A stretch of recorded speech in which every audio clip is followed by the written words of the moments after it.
So this week, the new census data was released, and with it came the once-in-a-decade reapportionment totals.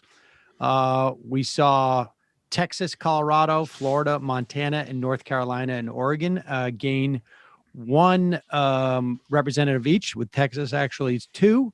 And California, Illinois, Michigan, New York, Ohio, Pennsylvania, and West Virginia losing one. And of course, the negative side balances out the positive side because we have 435 representatives in Congress, and we have had that many for almost 100 years. And the question is, wait, why? Despite the fact that we have gotten to be a much bigger country.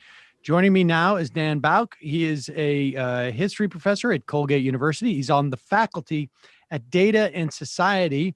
And through Data and Society, Dan has put out a report, House Arrest, how an automated algorithm has constrained Congress for a century. Dan, welcome to the program.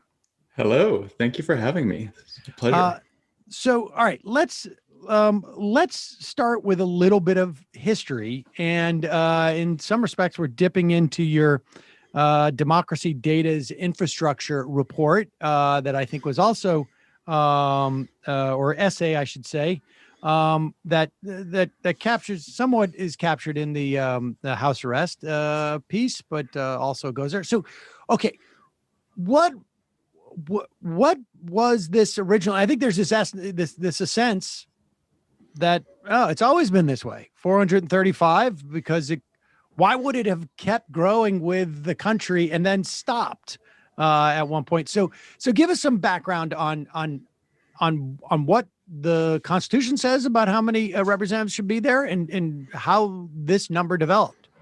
Right. So I, too, thought 435 was just a kind of a natural number. It had never even occurred to me, which is sad to say, that it might be any different. But when the Constitution created the census, which is interesting. It created this count of people every 10 years for really one purpose. And that one purpose was so that it could count all people in the various states and then shift representation in each state to go along with the changing population. So really the idea was the census would kind of preserve democracy, preserve representation by allowing the amount of power we have in Congress, in the House of Representatives at least, to shift with population. But let me just stop you there, because I think these is important, to sort of let this marinate a little bit, because I mean, I also want to remind people that the census, which is in the Constitution, there's not many things in the Constitution, frankly. And so the census is incredibly important. I want to also remind people that the census does not say we're going to count every citizen in the United States. It says we're going to count every person. So it understood and contemplated the idea that there's going to be people in this country who aren't necessarily citizens, which makes a lot of sense when you think about the 18th century. That there would be a lot of people in this country who aren't necessarily citizens, including just about everybody before 1776. All right. So with that said, is there only one purpose for the census? I mean, it's in the Constitution. So this is really important, because there's this presumption that I don't know that people really sort of contemplate, like, why do we have a census? It's not just because it's interesting to know that there's X amount of people. That there has a specific purpose. Yeah, it has. From the very beginning, there were folks who said, well, since we're counting everybody, we might as well figure out some other things about them as well. And this has been a long set of debates and fights over precisely how much information one should try to gather while one's doing this. But that constitutional purpose is really fundamental. And I would just amplify the point you made there. The folks writing the Constitution had a couple of different cracks at that question about non-citizens and have stuck with persons in both cases. So the original Constitution has its own kind of deeply racist assumptions built in, and that it only counted 3/5 of all enslaved people. as for that apportionment calculation. But then after the Civil War, with the new Reconstruction amendments, when they took a second crack at this, they said all people count now, removing the 3/5 clause, but again stuck with people. And they debated this, that it was going to be people and not citizens who would be included in that. So there you have that. I mean, and it's basically, I mean, the idea that you would redo the census every 10 years and it hasn't, really occurred to me. It's just the dynamic quality of our representation is built in to the concept of having a census every 10 years, right? I mean, it's not like we're going to do this every 50 years or 100 years and the only reason why we would do this, or at least the primary reason, is specifically representation, specifically from the House of Representatives. I mean, a census is a huge undertaking, right? When each of us as individuals only fills out a form, it may not feel like it, but especially for most of its history, you didn't do this online, right? Like there was a person sent to every doorstep to make this count. And that kind of an investment, right? Like it's got to have some significant purpose behind it. The one thing to say about the counts is that they were made and they did lead to this dynamic change in representation. They have in every year, except for 1920. In the 1920s, the whole system broke down.